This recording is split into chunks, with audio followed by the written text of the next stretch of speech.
校霸用力扯下来女孩的口罩，却看到她嘴里钻出来一条巨大的阔鱼。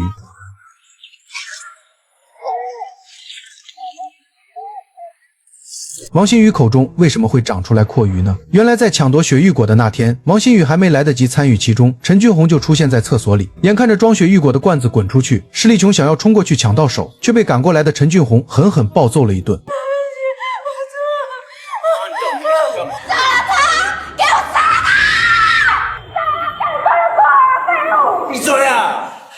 看到陈俊宏和姜文月发生矛盾，他趁机快速逃离了这里，而躲在厕所隔间里的王新宇却趁着两个人不备，立马抱走了血玉果。原来害姜文月跳楼的根本不是这两个女孩，真正的凶手其实是最爱她的陈俊宏。那天姜文月发疯似的对他不断辱骂，激起了他的应激反应，让他想起父亲对他的施暴过程。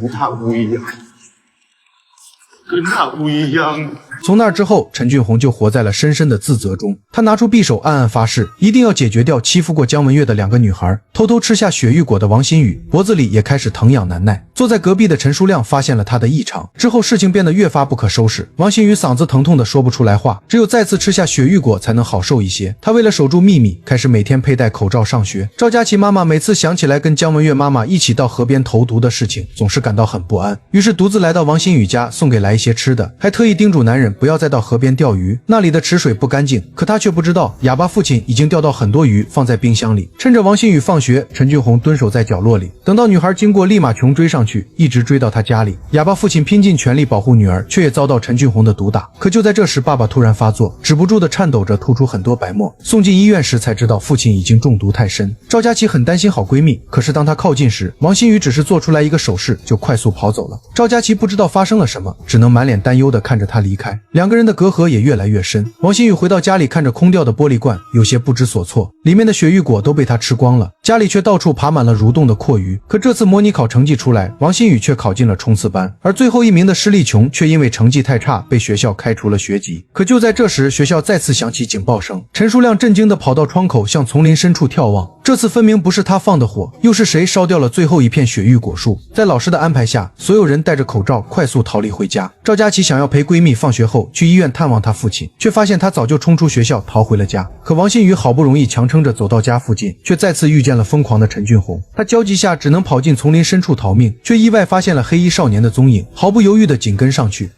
小人一起重来吗？我听不清楚，把口罩摘了吧。就当他以为能再次得到雪玉果时，陈俊宏追过来，狠狠摧毁了他的美梦，还导致王新宇溺亡在河塘里。进入这片密林的还有陈书亮，他好不容易找到着火点，却被神秘人告知张雷已经死亡的秘密。张磊，他早就死了。他不会死，可在哪？可在哪？干嘛要骗你？现在安安稳稳的那棵树上吊着。你们这些人渣，我报警抓你们！因为你能做什么？滚！逃回家的陈书亮瞬间被痛苦包围，他坐在空无一人的走廊里放声大哭，却诡异地听到张磊在求救。张磊在哪里？为什么他们都说你死了？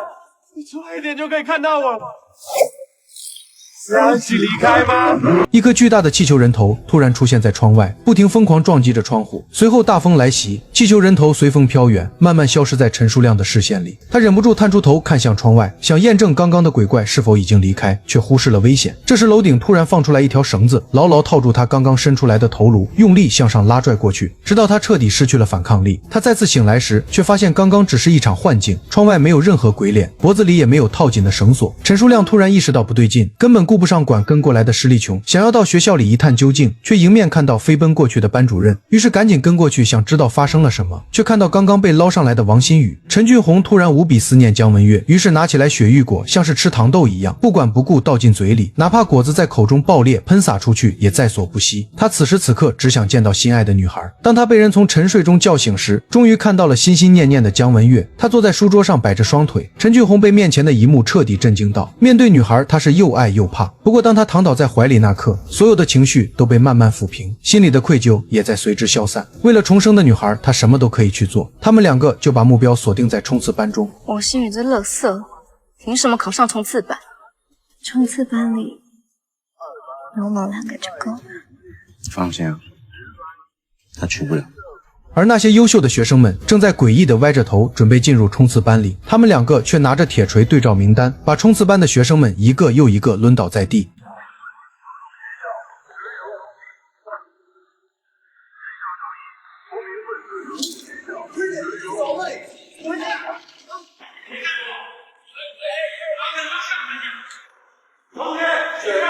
冷静哦，把武器放下。来，走开，冷静，冷静，走开，武器放下。陈俊宏被抓住时，却看到姜文月拿着名单笑着离开。他就算是被打伤，也不管不顾地跟了上去。随着学校响起警报，陈父从醉酒中清醒过来。关键时刻，他救下了拼死逃命的儿子。这个经常家暴陈俊宏的父亲，却在此时知道了事情的严重性。可一切都太晚了。如果不是他的暴力行径，也不会造成陈俊宏今天的杀戮。而身受重伤的陈俊宏已经体力不支，却在此时再次见到心爱的姜文月。他温柔地抚摸着自己的头，然后转身走进密林深处。陈俊宏慢慢跟在身后，取下树上带有姜文月名字的布偶，把它钉到自己的娃娃附近。就算是到了生命最后一刻，他都想跟挚爱的女孩永远留在一起。随着他吐出最后一口黑烟，寿命也彻底耗尽。陈俊宏永远留在了最幸福的时刻，而陈俊宏爸爸也因此付出了惨痛的代价。他已经猜到了陈俊宏的命运，可现在再愧疚已经于事无补。这个醉鬼选择用经常抽打儿子的皮带结束了自己的性命。发生的这一切当然不是偶然，因为那次被绑架后，吴双一恨透了陈俊宏，他把钉子含在口中，再恶狠狠地吐向图画上的男孩，对他进行恶毒诅咒。成绩这么差是智障是不是？长这么丑，还敢这样对本大爷？你太丢脸了吧！我诅咒你，全身都流血，痛死你，痛死你！不得好死哦！